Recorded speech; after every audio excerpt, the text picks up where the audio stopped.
Start now. Oh, you're live. What's going on? This is Marcus, and this is today's Monday workout. Today's Monday. That's the workout. Fantastic start already. All right, so what we're going to do today is we're going to go over some skill work by primarily working on the snatch. So I'm not going to go into a full tutorial on the snatch. It's not going to be just like me talking. It's going to be me talking a lot. But I want to combine it with a workout as well. So we're going to be doing some snatching, some pulling. I'm going to give you some key tips on how you can improve your kettlebell snatch. So let me preface this by saying, as we're getting people on here, this is not kettlebell sport. This is not hardstyle. My only concern is how can I make a person that just came into my gym, the average person off the street, how can I get them to get that kettlebell overhead safely?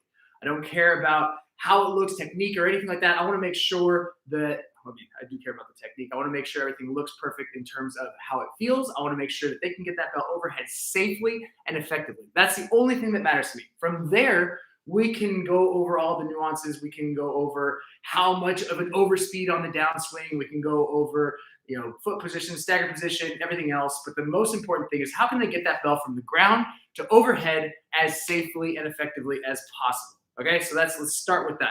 I also want to do this in the simplest way, just the same way that I teach the swing, the clean. I want to use as few words as possible. I don't want to spend 8 hours teaching someone the snatch. When I first started, I put so many cues and so many things into training people, and it didn't work all the time. I had to constantly refine. So as I progressed with teaching the snatches and these other exercises for the longest time, if you're a coach and you're new to kettlebells, you might be avoiding the kettlebell snatch, not just for yourself or for your client. Like I said, I want to make it as simple as possible. So that's what we're going to cover today. And then we'll go into a little workout as well. I'm getting my timer off camera. And if you have any questions in regards to really any kettlebell exercise, but primarily the kettlebell snatch, that's what, or as we were talking about last night, fasty grabbies. I like to call them fasty grabbies too for some reason. But the main thing again is to ensure that the bell does not slam. So we got to take the fear out of the kettlebell snatch. That's the number one thing that people experience. They're like, oh, I don't know what to do. And they don't want to bring that bell overhead. Okay, so that's it. That's all the prefacing we're going to do. So we'll start today's workout with a 3-part warm-up that is going to warm up the shoulders, add a little rotation in, and it is also going to help you with that overhead position. Because the first thing we have to assess with our client or ourselves is, do we have the requisite range of motion to get that bell overhead? Because if your client's doing this as they're pressing and they're like, yeah, it feels great. And you're like, all right, go ahead and get vertical. We're like, yeah, got it. We're not going to snatch. We're definitely not going to load this ballistically. Okay, so that's number one. So we'll start off with some rotational halos, which I thoroughly enjoy. So grabbing a whole rotation around the shoulders. We're going to take this nice and slow, just a 3-part warm-up. Before I do any kind of overhead lifting, these are 3 exercises that I typically do to prepare my shoulders. So I'm using a super lightweight right now. You don't need to go heavy on these. I want to make sure all we're doing is we're just kind of testing the range of motion, seeing how everything's feeling. If we're getting to like a sticking point, we don't want to push beyond that. And if you take anything from today, maybe you already mastered kettlebell snatches, you know them inside and out, then just take this warm-up. And this will be good to go. All right, and bring that bell to the rack position on the right side, where your shoulder openers. So I want you to open up and rotate as much as you can. Come right back. So I'm lifting up the elbow and I'm rotating and trying to bring that tricep to my lat like I'm doing a bench press.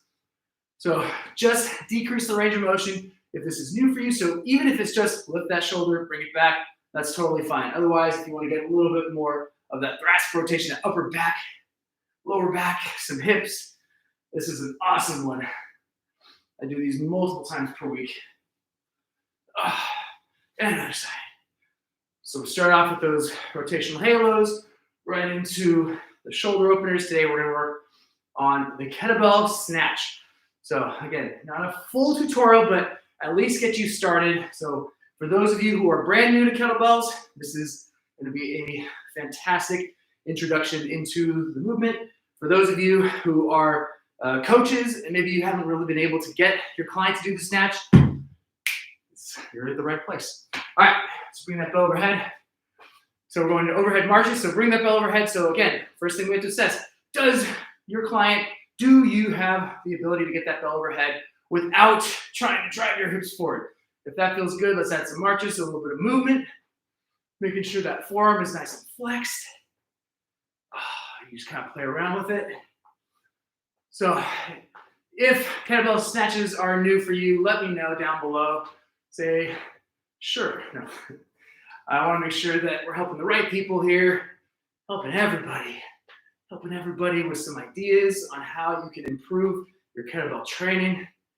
So the other thing with what I'm about to go over is not only have I done this with clients and had great success with clients to be able to get them to do the movement, but been able to do this in workshops, have been doing this for a number of years. So it's not just like, I woke up today, I was like, I got an idea, I'm gonna try it. Although, if you're a trainer, if you're a coach, if you experience this, or if you taught classes, so for a number of years I taught classes in my gym, for like fucking 8-10 years. And there were times I would not even wake up, I would have a freaking dream of like, oh, I'm gonna do that tomorrow. Even if I already had my plan on what I was gonna do, for some reason, as like, I would have these ideas on what to incorporate. I'd wake up like, oh, that's good, I'm gonna try that tomorrow. Like, and then that's when I knew, I'm like, I've been doing this too long. Oh, one more time. And if you're just tuning in, we're warming up before we start doing some snatches. Oh. And if it's not snatches, what is your current favorite kettlebell exercise? I get asked that all the time, and every time I get asked that, it switches. I'm like, oh, I really like this movement. I can't really like have a favorite, but I would say if I had to pick a favorite, it'd be a staggered one-arm swing. I freaking love that exercise. That's one of my favorite exercises. Combines so many different things: explosive hinging, grip work. I love that staggered position. Kickstand 1.5, B stance for you weirdos out there. Bring that shoulder back. Rotate, and we're going about 20-30 seconds per movement here. So last one's bring that bell overhead, and then we'll get into the snatches. So I definitely don't want to go into snatches cold. I want to be nice and warm. Get those joints lubricated. I'm in more innuendos can I add. So make sure you're nice neutral neck position. Stand nice and tall, and we'll switch sides. Overhead, right into that march. And then our shoulders will be nice and warm. And down. All right. So we'll spend the first part of this, just a few minutes, going over, again, some technique stuff, because that's the most important thing, is making sure we've got this, and then I will answer any questions that have been put on here. So first things first, we have to make sure that we've got the clean. If you understand the clean, and then actually, first things before first things first. So let's talk a little bit about the different variations for the snatch. So the way that I was taught in the beginning was the end over end. And that was kind of like the hard style of the time. This is like RKC 2000, circa 2006, 2007. And the idea was the bell comes up and over. So there was a timing that had to occur. There was that punch through that you might have heard of. And that was the way that I employed that that cue into my clients. It was like, all right, you got to punch through. And it worked for me because I can move pretty well and I picked it up pretty fast. But for my clients it didn't work with, all that meant was they were punching the air while the kettlebell was coming down, because it's all about timing. So I kind of went away from that punch through method just because that's a much more advanced variation, and it comes down to timing. And with any of the ballistic exercises, specifically cleans and snatches, regardless of what orientation, whether you rotate or not, always remember that you are managing weightlessness. The bell's weightlessness is when you want to move. You don't want to wait until the bell's coming down. You don't want to wait, or you don't want to do it too soon. It's always that nice middle ground where the bell's floating. So think like one of those planes where they mimic anti-gravity, where as they're coming up, there's that moment where everybody starts to float. That's the moment that you want to be able to do your movement, because then that's going to ensure that the bell lands perfectly exactly where you want it. You don't want to wait until the bell's coming down. All right, so that's that. Now, second things second. We want to make sure that we have the clean down. So if you've got the clean, that is going to ensure that you understand that bell rotating, because we're going to add a corkscrew to this. So the bell's going to rotate and you have a nice loose grip. if you don't have the clean, you don't understand how to move the bell freely in your hand. So we want to wait until we've mastered that. So with the clean, what do we understand here? The bell floats, the bell rotates, the bell moves freely in the hand. So we want to make sure we have that. We also understand how to hinge explosively and then pull almost simultaneously as you get to that end position. So as you come up, that bell starts to float. We're using momentum. And then all I'm doing is I'm just letting the bell come up to the appropriate spot, and then I'm positioning where I want that bell to go, all right? So now what we're gonna do is, because with a lot of these exercises, there were really big gaps between the start and the finish. So for the snatch, for example, the way that I learned it was, you first do a one-arm swing, then you do a front punch, then you do a high pull, and then you punch through. The punch through is great. I forgot what they call it, Viking snatch? One where you punch through in the top, so you understand how the bell comes around the forearm. That's a cool exercise, but I did not feel it translated into the snatch because they would get that, my clients would get that, then we go to the high pull, and then we get that float, but there was still a lot of space in between that we had to go through, and that if they didn't get that properly, then all that meant was like, yeah, I got the high pull, I got the float, all right, punch, and it was a slam. So this is what I like to do. We're gonna go in the dead start position, so pulling vertically, everything can transfer over into a hip extension, fast hip, fast downswing, which we'll talk about at the end of this. But all we're gonna do is we're gonna progress to no press. We're gonna bring that bell from the rack position, and we're going to catch the bell in higher and higher positions. So I'll do it facing, and I'll do it profile, so you can kind of take a look. So facing, the idea here is if I know what the clean position is, fist under chin, then I want to catch in progressively higher spots. So as I catch in higher and higher spots, what this is going to do is it's going to allow me to gauge how much I need to drive my hips, how much I need to push through the ground, how hard I need to pull without overdoing it. Because there's that fear of, all right, I can do this, I can do this. How much do I need to do with this? Yeah, and you just let that bell come flying over. So it's all about mitigating how hard you need to pull, so that way you can master it for you based on the weights that you're using, your fatigue levels, and your strength levels. So if I just said, all right, grab a 12K, grip it and rip it, you might not be able to get it up past eye level, or you might be able to throw that thing over the house. So this is, again, where you'll be able to find exactly what works. All right, so we're gonna bring it up. So I'm gonna catch in the rack position, and then I'm gonna bring it right back down. The next, I'm gonna bring it up to eye level, bring it back down. So I'll walk you through it. All right, so I got the clean, beautiful, back down. Now, I'm gonna bring it up to where my fist is at eye level. Ooh, what's happened? Keeping that forearm vertical. So whatever position I get into, forearm stays vertical. Yo, what's up, Maddie? Back down. And right back up. So I'm gonna go a little bit higher. Notice how my elbow kind of flared out slightly. Forearm stayed vertical. I want to keep this, I want to hold this position here so I understand that tension. Forearm stays vertical, bring it down to the rack position, back down. We go up a little bit higher. Right back down. This might seem stupid simple, but this took me freaking 12 years to figure out. Right back down. So all I'm doing is I'm just taking this elevator right up until I get to that exact point that I'm pulling, and there's no pressing, there's no pausing. So what's great about this, now I understand how to pull, how to maintain a loose enough grip, how to keep that rotation of the bell, how to, again, how to generate enough power to get that bell up to that position without overdoing it. So I'm gonna do it again, do it on the other side so I don't walk around in circles. So I'm gonna start with the clean, boom, just right there. Now I'm gonna go up into eye level. So notice how I'm pulling a little bit higher. I'm not bringing the bell from the rack into the clean position or into that higher clean position. I'm pulling it until I'm in position right here. I'm gonna pause for a second, double down that tension, come back down. Pull a little bit higher. Ooh. Right back to the rack. So notice how my arm comes out. I'm not staying vertical the whole time. That don't mean vertical. I'm not staying with my arm in line with my midline the whole time. So as I catch, I want to catch in that natural arc, okay? So as I come up, I'm gonna go a little bit higher. Squeeze, squeeze, squeeze. Right back down. Wrist doesn't break, elbow doesn't move. Right back down. A little bit higher. Pause for a second. back down. A little bit higher. I'm almost there. And all the way to the top. Lock out. So again, this is the simplest way.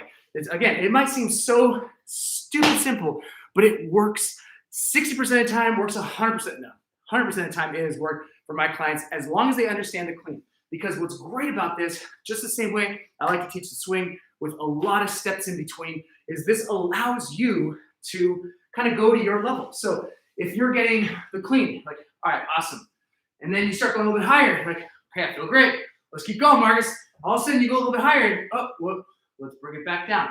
So now we understand how to use that float in different positions. And then you'll get to the point where it's just easy. And you understand how to catch it in any position, in any direction, at any point. Oh, half. Let's go eye level. Let's go overhead. Let's go forehead level. So then that's becoming, you become the master of how to move your body. So that is the simplest way. And go into a lot more detail in the courses, and then how to incorporate the downswing. But just getting that, and this is why I like to teach this variation. Once my client gets this, then we can do the punch through. Because once they understand the timing of the bell rotating around, because you'll get a few where you go a little bit too low, and you're going to be very happy that you let that bell rotate rather than letting that bell come up and over. So once you get that down and you've mastered this and you've got it, go all day, bell's rotating. Now we understand weightlessness. So now it makes it that much easier to transition into an end over end where that bell is floating and I'm punching through at that right spot. So does that make sense? Does that make sense? Does that make sense? I use my lower back during snatches, or using legs, hips, better. Yes, so we're using our lower back. You're not going to take the lower back out of the equation. What we want to make sure is, number one, we're using a lot more lower body.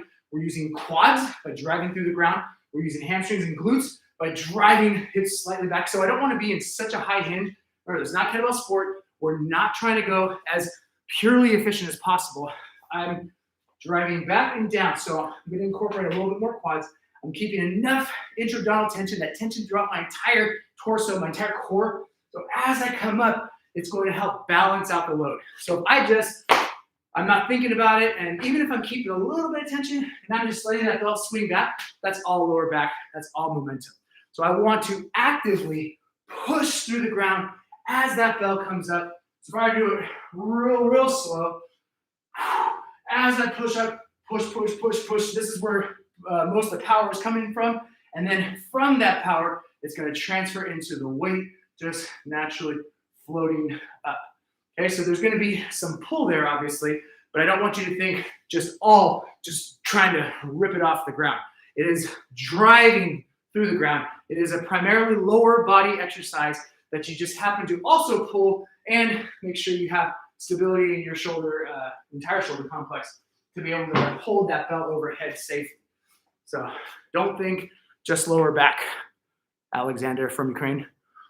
All right, we'll get into a little bit of a workout. So just making sure, does this make sense? If kettlebell snatch is new to you, does this make sense? Does anybody need a little clarification? I mean, again, it's so easy. My goal with this is to be able to get a class, because the way I taught my classes, I had beginners, I had advanced, and I want to make sure everybody was doing some variation of the same exercise. So rather than saying like, all right, you're doing snatches, you suck, you're doing burpees. Like, I want to try to get everybody to do the same thing and some variation. So providing enough progressions, regression steps to help that person at that exact moment in time. So just one more quick recap before we get into a little mini workout. So if you got the clean and you can let that bell float up a little bit higher, catch it in that high clean position, and then all you're going to do is progressively pull until that bell is all the way overhead and there's no pressing and there's no pausing. So this is just the Deadstart variation. The cool thing is you can incorporate this with that explosive hinge.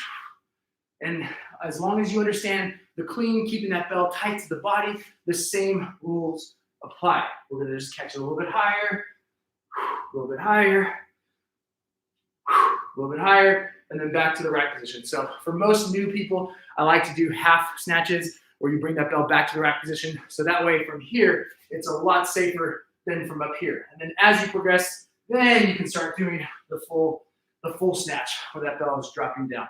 So again, main point of today is understanding how to get that bell from ground to overhead without slamming, okay? All right, and without pressing. Should say that too. So what we're gonna do is we're gonna combine a few things. We're gonna take those pieces and we are going to incorporate them into the workout. So the first one is going to be an alternating dead start high clean. So, or low snatch, whatever you wanna call it. So from here, all we're gonna do is we're gonna catch it just at the forehead position. So we're gonna catch it every single time higher than you would with the clean. So if you were doing a clean, it'd be wrong. If you were doing a snatch, it'd be wrong. But if you were trying to learn how to do the snatch from the clean, you'd be right. So let's go. Ready. We're gonna alternate back and forth. So another thing I'll talk about is the initial hand position. When you pull from a dead start position, I like to have the bell right in between the heels so that I have a little bit more space, a little bit more of a runway to pull off of. And then in terms of your thumb position, you know, you might have heard everything from thumb in the bum, rotate in, keep your thumb forward in that neutral grip position. Personally, I like to have a slightly internally rotated, pronated grip. So as I come in, I like to think my thumb is facing my opposite foot. So if my right thumb, if I'm using my right hand is facing my left heel. So what this is going to do is this is going to allow for that rotation. It's going to promote that rotation on the way up, but it's not going to break my shoulder position if I try to overly rotate. Because what you'll see is a lot of people will try to over rotate. They start to round at the shoulder. They start to overly kind of come in and they start getting some flexion in the upper back. This allows them to stay relatively tight. All right, ready. We're going into that half clean. So we're just going to catch at about forehead level. Bring it down, switch. Catch at about forehead, above your head level. The whole goal here is to catch higher than the clean position, higher than the rack position, but lower than a snatch. And back down, and back down. And I love the simplicity of this. It's, like I said, I want people to go through my workshops and go through my classes and be like, God damn, that is so easy. Why did I think of that? And that's because I love those ahas. I remember the first time I saw, it was John Wolf doing a staggered swing, 1.5 swing, whatever you want to call it. I remember seeing that and being like, God, that's awesome. And I had been naturally doing some different like flows and things like that, but I hadn't thought to just put that specific piece in my swings. Like, that's so awesome. That's so easy. I love it. And down. All right, let's bring it to the ground. Make sure this is tilted down. So we're going from those half snatches. We're going into some hip sits. And from here, wrists under shoulders, knees forward, keeping both hands on the ground. We're going to bring one hip to the ground, back up. One hip to the ground, back up. So we're just doing some antagonistic muscles and movements from the snatches because it's very easy to get really into a lot of the ballistic exercises and then just blast your training with tons of swings and cleans and snatches. So, whew, and back down. Let's go one more time through that. So we're doing that alternating half clean. So we're bringing that bell up a little bit higher than I would in the clean. So if you have any questions, like I said, go ahead and drop them down below. What is your current favorite kettlebell exercise? And regarding these movements here, if it was helpful. Back to the clean. So remember, I'm pulling, I'm not letting that bell come up and over. So just like the clean, but all I'm doing is I'm catching a little bit higher. So as I progress with this, so we're going about eye to just overhead. That's the level we're aiming for. Back down. We're just learning how to pull explosively enough without over pulling. We're using a light enough weight where it feels pretty easy. Go all day. And down. We're just going for a minute. So combining that with the hip sits, 30 seconds, keeping both hands on the ground. Just add that rotation. And I love combine any kind of groundwork with explosive kettlebell pulling. They just go so fantastically together. From a conditioning standpoint, from a balancing out movement pattern standpoint. Oh, sorry for those 2 rounds of that. So we're going to add a couple more things there. But if you're doing this, how are you feeling? If you joined on the snatch and we're looking for insights on that, how is that feeling? Do you feel a little bit more comfortable, a little bit more confident in your movements? Again, that is the most important thing. I want to make sure that you're feeling strong, confident, and that you don't overdo it based on the fact that you see so much stuff out there on social media. You're like, I got to do that work. I got to do this workout. I got to try that. It's like, no, let's just scale that. Let's go back to technique. Make sure we got that done. All right. Next one we're going to do, we're going to bring in that dead start position again from the ground. But now we're going to catch just before lockout. So just before lockout. And now I want you to press the rest of the way. Okay. So even if you know snatches, this is more about how to move your body in space and how to kind of maximize your situational awareness, your body awareness. So I want you to catch it just before lockout, press the rest of the way, come back down. Okay, so like I said, if you're a seasoned kettlebell star, then all this is about awareness, body awareness. There you go. So as you catch it, I want you to make sure you're in that full locked out position from your knees, your hips. You're not, hips back still. Hold for a second and back up. Right back down. So all we're doing is we're letting that bell float. We're learning how to move around that float and back down. So if you have new clients who are new to kettlebells again, and you get them to understand this, they are going to pick up the movement so fast. This is how I teach my kids. This is how I teach any person that's new to kettlebells. Friends of mine are like, Marcus, I want to learn kettlebells. I want to learn that movement where you flip the thing up and it goes overhead and it looks all cool. So that's how we do it. Shake it off, shake it off.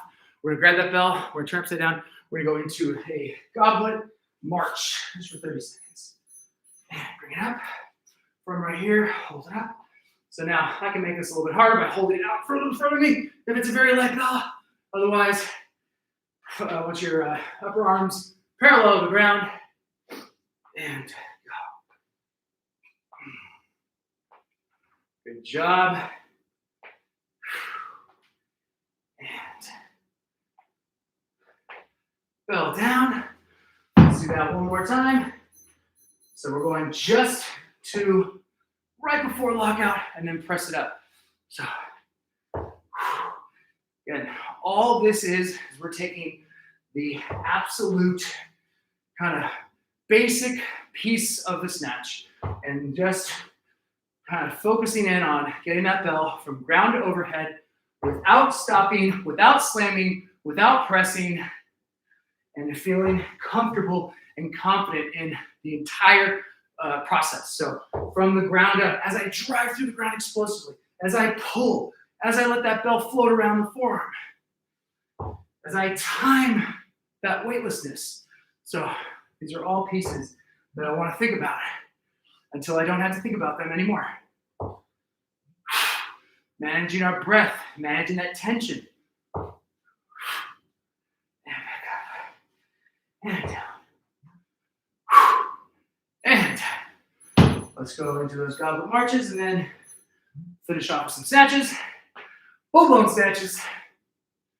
And then if you have any questions, let me know. Otherwise, we've all had some fun.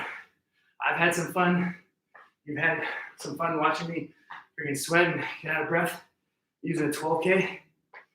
I'll tell you, so when it comes to like a lot of kettlebell conditioning work, I've been using kettlebells for a long time, and I was always like, heavier, heavier, gotta go heavier, gotta press the 48K, I gotta snatch it 500 times. And then I got to the point where I'm like, what if I stopped caring about the load and I started caring equally in my movement capabilities, my ranges of motion, how I'm feeling that day, rather than just forcing something. And lo and behold, strength's gone up, my range of motion has gone up, everything feels better over the last few years just from slowing things down, and then from incorporating the lighter belts. I would never use the 8Ks and the 12Ks. Like, bah, I've outgrown those. But the reality is there's so much you can do with them. Like a buddy of mine came over, Taylor, shout out if you're watching, but we did some flow. And typically if I'm doing flow, I'm using 24Ks, 32Ks, I'm doing a lot of stuff.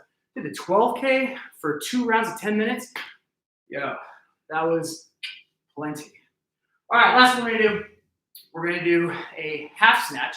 So I'm gonna go from the rack position. I'm gonna bring it down, I'm gonna bring it up, back to the ground, and then switch. So it's gonna alternate back and forth. So I'll walk you through it. So it'll be a dead start clean, half rack.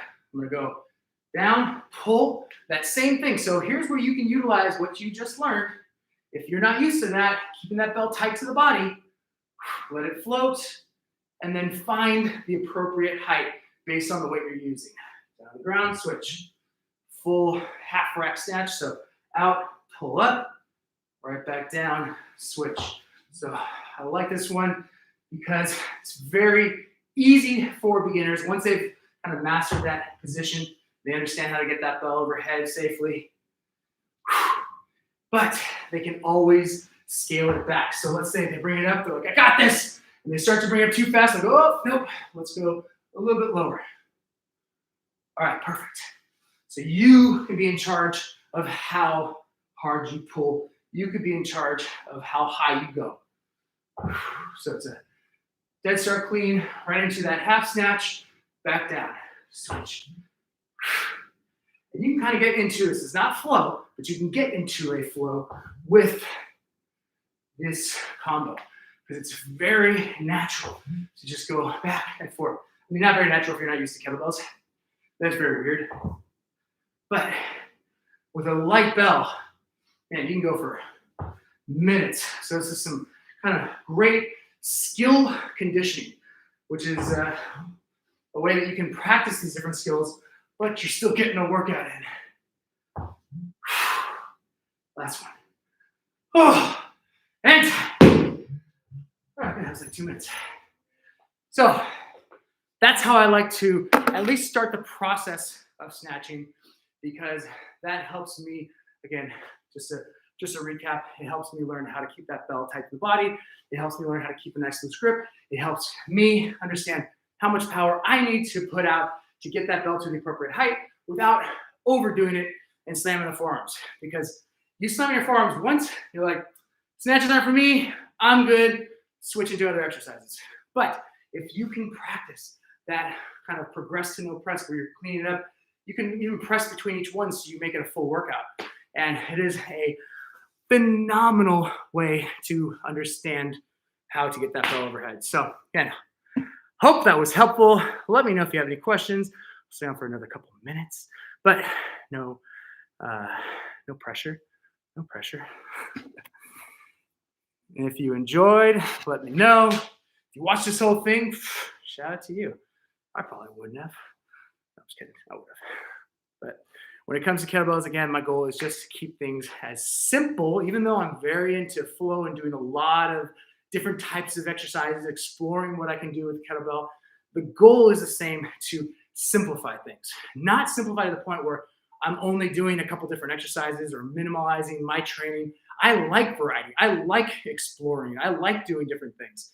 But when you can simplify your training, simplify how you coach it to your clients, how you digest that information, then it is a great way to progress beyond what you can do with the kettlebell. And you can just take that training to another level. You can supplement what you're currently doing, do all kinds of fun stuff with it. So, all right, that's all I got.